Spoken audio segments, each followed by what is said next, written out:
एक बड़े भाई का ऐसा फैसला जिसने सबको रुला दिया। आज एक अच्छी पारिवारिक मूल्यों की कहानी से हम आपके सामने आए हैं। चलो कहानी में चलते हैं। बरेली के पास स्थित उस सुदूर गांव की उस गली में उस घर की मालकिन पार्वती जी को गुजरे हुए 14 दिन हो चुके थे।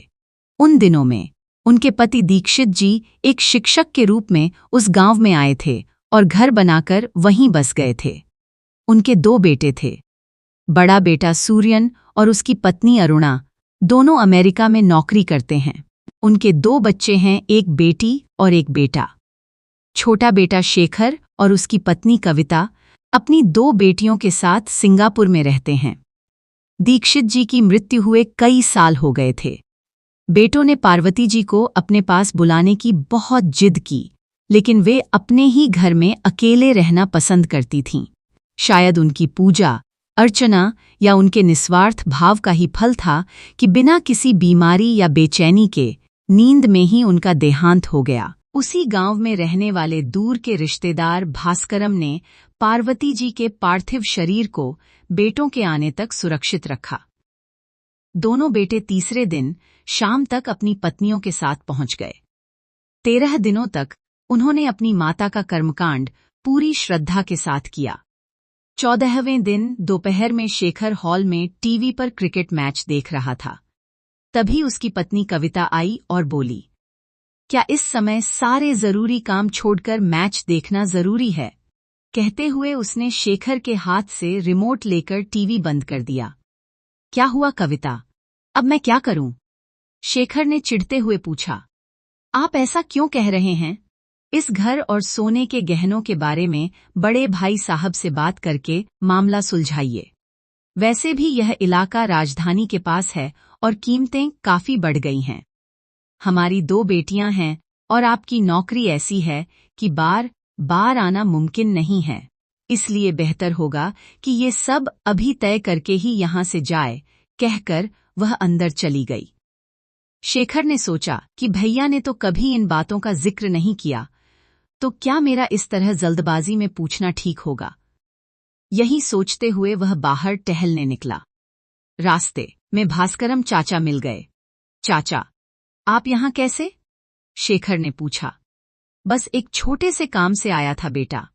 खुशी हुई यह देखकर कि तुम दोनों भाइयों ने बिना किसी झगड़े के अपनी मां का अंतिम संस्कार इतनी श्रद्धा से किया। अब यहां कब तक रुकोगे? चाचा ने पूछा। शेखर ने जवाब दिया, मैं तो उस दिनों में चला जाऊंगा, लेकिन भैया पूरा महीना रहेंगे। भास्करम ने पूछा, क्या घर को किराए पर देने का इरादा है? इसी बारे में बात करनी थी। शेखर बोला, बाजार में क्यों? चलिए घर चलकर बात करते हैं। भास्करम के घर पहुंचने पर उनकी पत्नी तुलसी ने शेखर का हाल चाल पूछा। 2 मिनट की चुप्पी के बाद भास्करम ने पूछा, क्या बात घर और सोने की ही है? तुम्हारा भाई क्या कहता है? शेखर ने कहा, चाचा, अभी भैया से इस बारे में बात नहीं की। डर है कि वो क्या सोचेंगे। भास्करम बोले, इसमें सोचने वाली क्या बात है? पिता की संपत्ति पर दोनों का बराबर हक है। तुम्हारी क्या राय है? शेखर ने अपनी इरादा बताई। भैया अमेरिका में सेटल हैं, भाभी भी नौकरी करती हैं। मेरी 2 बेटियां हैं और कमाई का जरिया एक ही है। इसलिए अगर घर और गहने बांट लिए जाए तो अच्छा होगा। सुना है यहां जमीन के दाम काफी बढ़ गए हैं। भास्करम ने सलाह दी, यह सच है, लेकिन पहले अपने भाई से बात करो। शेखर ने कहा, चाचा, मैं चाहता हूं कि बात आपकी मौजूदगी में हो। भास्करम झिझके, मैं बीच में क्यों आऊं? तुम दोनों मुझे प्रिय हो। अगर मेरी बात किसी को बुरी लगी तो मुझे अच्छा नहीं लगेगा। शेखर के बहुत विनती करने पर भास्करम मान गए और बोले, ठीक है, आज तुम अपने भाई से बात करो, फिर मुझे बताना, तब मैं आऊंगा। उस रात शेखर ने भाई से बात करने की सोची, लेकिन रात के खाने के बाद जब सूर्यन बचपन की यादें और माता पिता की बातें बताने लगा तो शेखर भी उन यादों में खो गया और अपनी बात कहना भूल गया। सुबह 3 बजे कुत्ते के भौंकने से सूर्यन की नींद खुल गई। वह बरामदे में आकर बेंच पर बैठ गया और कुछ सोचने लगा। 1 घंटे बाद शेखर भी उठ गया। भाई को बरामदे में देख उसने पूछा, भैया आप इतनी जल्दी उठ गए? सूर्यन ने कहा, हाँ रे, नींद नहीं आ रही थी। चलो जरा नहर की ओर टहल कर आते हैं। शेखर को लगा कि भाई से बात करने का यह सबसे अच्छा समय है। चलते चलते वे नहर के किनारे पहुंचे। सूर्यन ने पुरानी यादें ताज़ा कीं। याद है शेखर, पिताजी हमें साइकिल पर यहां लाकर तैरना सिखाते थे। शेखर बोला, क्यों नहीं, मेरा पानी का डर भगाने के लिए वे रोज हमें यहां लाते थे। दोनों भाइयों ने बचपन की बातें कीं और नहर के पानी में तैरने का आनंद लिया। सूर्योदय होते देख वे घर की ओर चल पड़े। रास्ते में शेखर ने झिझकते हुए अपनी बात कह दी और भास्करम चाचा के घर जाने वाली बात भी बता दी। सूर्यन ने शांति से सुना और सिर्फ इतना कहा, ठीक है, उन्हें बुला लो। दोपहर के भोजन के बाद भास्करम आए। औपचारिक बातों के बाद उन्होंने मुख्य विषय छेड़ा, बेटा कब तक रुकने का इरादा है? सूर्यन ने कहा, मैं इस महीने के अंत तक हूं, छोटा दिनों में निकल जाएगा। भास्करम ने पूछा, तो घर का क्या करना है? क्या किराए पर दोगे? सूर्यन ने जवाब दिया, अभी कुछ तय नहीं किया है, पर सुबह छोटा कह रहा था कि बेचने पर अच्छी कीमत मिलेगी। आपकी क्या राय है? भास्करम ने एक शुभचिंतक के नाते कहा, बेटा अपना कुछ बचा रहे तभी जन्मभूमि और अपनों से रिश्ता बना रहता है। बाकी बेचना या रखना तुम्हारी मर्जी है। गांव सिर्फ माता पिता से नहीं बल्कि उन सब लोगों से बनता है जिनके साथ तुम पले बढ़े हो। सूर्यन ने एक लंबी सांस ली और कहा, चाचा कल आप सर्वेयर को घर नापने के लिए और सुनार को सोना चांदी तोलने के लिए भेज दीजिए। यह सुनकर भास्करम और शेखर दोनों दंग रह गए। शाम को सूर्यन घर के बाहर चबूतरे पर किसी से बात कर रहा था। अंदर कविता शेखर से कह रही थी, भैया ने बहुत अच्छा किया जो सब साफ कर दिया। बिना वजह उलझने से क्या फायदा? शेखर ने चिढ़कर कहा, पता नहीं भैया क्या सोच रहे होंगे। मां को गुजरे अभी महीना भी नहीं हुआ और तुम्हें घर गहने बेचने की जल्दी है। मुझे समझ नहीं आ रहा कि तुम इतनी उतावली क्यों हो। अगले दिन सुबह सूर्यन ने अटारी से पीतल के पुराने बर्तन और अन्य सामान नीचे उतरवाया। शेखर का मन भारी था जब उसने अपने पिता की सबसे प्रिय पुस्तकों के बक्से देखे। सूर्यन ने सबको बुलाया, शेखर, अरुणा, कविता, सब यहां आओ। हम सब मिलकर सामान की सूची बनाएंगे ताकि बाद में किसी के मन में यह न रहे कि अन्याय हुआ है। उसने सामान के 2 हिस्से किए और कहा, देखो, शायद माँ बाप को अंदाजा था, इसलिए उन्होंने हर चीज 2 ही खरीदी थी। फिर उसने कहा, दोपहर में सर्वेयर और सुनार आएंगे। घर और गहनों का बंटवारा बराबर होगा। घर बेच देंगे। अब रही बात उन चीजों की जिन्हें बांटा नहीं जा सकता, जैसे हमारी गाय और कुत्ता। गाय को बेच देंगे और कुत्ता किसी को दे देंगे। आखिर आज के दौर में स्काइप जैसी सुविधाएं हैं, हम दूर रहकर भी देख सकते हैं। सूर्यन का यह निर्णय सुनकर सब सन्न रह गए। कविता की हालत काटो तो खून नहीं जैसी थी। अरुणा चुपचाप रसोई में चली गई। थोड़ी देर बाद सूर्यन ने शेखर को बुलाया और कहा, पड़ोसी कृष्णा ने गाय के लिए 10 रुपये की पेशकश की है, क्या कहते हो? शेखर ने बुझे मन से कहा, जैसी आपकी मर्जी।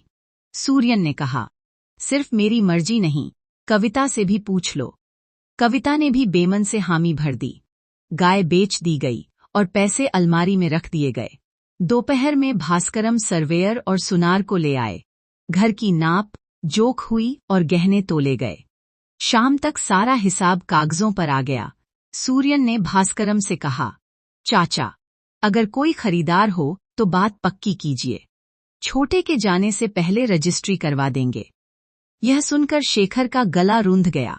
उसे याद आने लगा कि कैसे पिताजी ने एक ईंट जोड़कर यह घर बनाया था, कैसे वे दोनों भाई दीवारों की तराई करते थे। उसे माँ की बातें याद आईं कि घर सिर्फ 4 दीवारें नहीं बल्कि भाई बहनों के प्यार को अगली पीढ़ी तक पहुंचाने वाला मंदिर होता है। शेखर को एहसास हुआ कि अपनी पत्नी की बातों में आकर उसने क्या खो दिया है। भास्करम के जाने के बाद शेखर बहुत दुखी था। जब कविता ने उसे अपने पिता से फोन पर बात करने को कहा तो उसने मना कर दिया और बोला, कविता, कुछ खोने में एक पल लगता है, पर उसे बनाने में पूरी जिंदगी निकल जाती है। मैं पैसों की नहीं, खून के रिश्तों की बात कर रहा हूं। बुजुर्ग संपत्ति इसलिए बनाते हैं ताकि बच्चे उसका सुख भोगें, इसलिए नहीं कि वे उसे बेच दें। अब मुझे अकेला छोड़ दो। शेखर बाहर आया और सूर्यन से बोला, भैया, चलो नहर की ओर चलते हैं। वहां पहुंचकर शेखर ने सूर्यन के हाथ थाम लिए और रोते हुए कहा, भैया, मुझे माफ कर दो। मैंने बहुत छोटी सोच रखी। मैं समझ गया हूं कि घर बेचने से हम क्या खो रहे हैं। हम कुछ नहीं बेचेंगे। आप जैसा कहेंगे वैसा ही होगा। सूर्यन ने मुस्कुराते हुए कहा, बचपन में भी तुम मेरी हर चीज छीन लेते थे, पर आज तुमने मुझसे बात करने के बजाय भास्करम चाचा को बीच में लाया। तुमने हमारे रिश्ते की स्वतंत्रता को गिरवी रख दिया। माता, पिता हमारे बीच की कड़ी थे। उनके जाते ही तुमने घर से नाता तोड़ने की सोच ली। सूर्यन ने आगे कहा, रिश्ते अवांछित घास की तरह नहीं होते जिन्हें उखाड़ फेंका जाए। अगर हाथ की उंगलियां बराबर नहीं हैं, तो उन्हें काट नहीं दिया जाता। जब वे मुड़कर हथेली से मिलती हैं, तभी मुट्ठी बनती है। भाई, अगली पीढ़ी के लिए पुल होने चाहिए, दीवार नहीं। शेखर फूट कर रोने लगा। सूर्यन ने उसे संभाला और बताया कि उसने वास्तव में क्या योजना बनाई है। जब वे घर लौटे तो देखा कि गाय वापस आ गई थी। खरीदने वाले ने कहा कि वह वहां रुक नहीं रही और सबको मारने दौड़ रही है। सूर्यन ने पैसे वापस कर दिए और गाय को अंदर ले लिया। उस रात शेखर ने कविता को साफ शब्दों में अपनी बात कह दी। 1 साल बाद मां की पुण्यतिथि पर सूर्यन अमेरिका से और शेखर हैदराबाद से सपरिवार गांव आए। गांव काफी बदल गया था। पक्की सड़कें और नई दुकानें बन गई थीं। शेखर ने ड्राइवर को रास्ता बताया, आगे से दाएं मुड़ो, ग्रंथालय गली में तीसरा घर। वहां पहुंचते ही सूर्यन के बच्चों ने शेखर और कविता का स्वागत शुद्ध हिंदी में किया। घर के सामने पीतल के बर्तन में पैर धोने के लिए पानी रखा था। कुत्ता और गाय भी वहीं थे। अरुणा ने सबका स्वागत किया। कविता घर के नए रूप को देखकर दंग थी। या फर्नीचर, फ्रिज और एसी। जब वे सब ऊपर की मंजिल पर बने बड़े हॉल में गए तो वहां दीवार पर माता पिता की बड़ी सी तस्वीर लगी थी। हॉल की अलमारियों में पिताजी की सहेजी हुई हजारों पुस्तकें सजी थीं। वहां कुछ लोग बैठकर अखबार और पत्रिकाएं पढ़ रहे थे। भास्करम चाचा का छोटा बेटा उस लाइब्रेरी की देखरेख कर रहा था। शेखर भावुक होकर बोला, भैया, आपने बहुत महान काम किया है। आपने माता पिता की यादों को जीवित रखा और हमारे बच्चों को संस्कार दिए। आपने हमारे घर को एक पुस्तकालय बनाकर पूरे गांव को एक नई पहचान दी है। अगर उस दिन मैंने अपनी जिद पूरी कर ली होती तो आज हम यह सब खो चुके होते। चबूतरे पर बैठे बच्चे आपस में बात कर रहे थे कि हर साल दादी की पुण्यतिथि पर वे यहाँ जरूर आएंगे। उनकी बातें सुनकर शेखर को पिता की कही बात याद आई। भाई ही वो सारथी होते हैं जो पारिवारिक संबंधों को एक पीढ़ी से दूसरी पीढ़ी तक ले जाते हैं। दोस्तों, अगर आपको यह कहानी पसंद आई हो तो इस वीडियो को लाइक करें, शेयर करें और अपने चैनल हिंदी वॉइस को सब्सक्राइब करना न भूलें। याद रखिए, घर ईंटों से बनता है, लेकिन उसे स्वर्ग रिश्तों की गर्माहट बनाती है। धन्यवाद।